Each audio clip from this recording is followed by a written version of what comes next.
I'm telling you, something strange is going on, I said to my group of friends as we sat around the table at our usual pizza place. What do you mean? Asked Kelly, my best friend since we were kids. It's like everyone's gone crazy. They're all acting like it's Valentine's Day, but it's not. What are you talking about? Asked Mark, my other best friend. It's February 14th. Yeah, but it's not Valentine's Day, I insisted. I mean, look at the streets. There's not a single person not wearing red or wearing hearts. And everyone's walking around with flowers and chocolates. It's like they've all lost their minds. My friends just laughed at me. You're just being paranoid, said Kelly.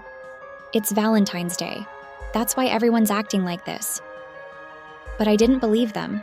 I knew something was wrong. And then, just as I was about to leave, I saw it. There, in the window of a nearby store, was a display of Valentine's Day cards.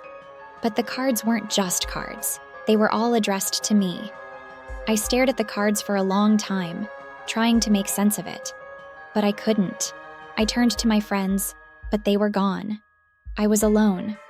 I ran out of the pizza place and out onto the street, but it was deserted. There was no one there. I was all alone in a world where everyone had disappeared. I walked for what felt like hours, but I didn't see a single person. I was starting to get scared. I didn't know what to do. Suddenly, I heard a voice behind me. Hello? I turned around, but there was no one there. I could have sworn I heard someone talking. I continued walking, but the voice kept coming back. It was whispering my name. I tried to ignore it, but it was getting louder and louder. Finally, I couldn't take it anymore. I stopped and shouted, "Who's there?" A figure stepped out of the shadows.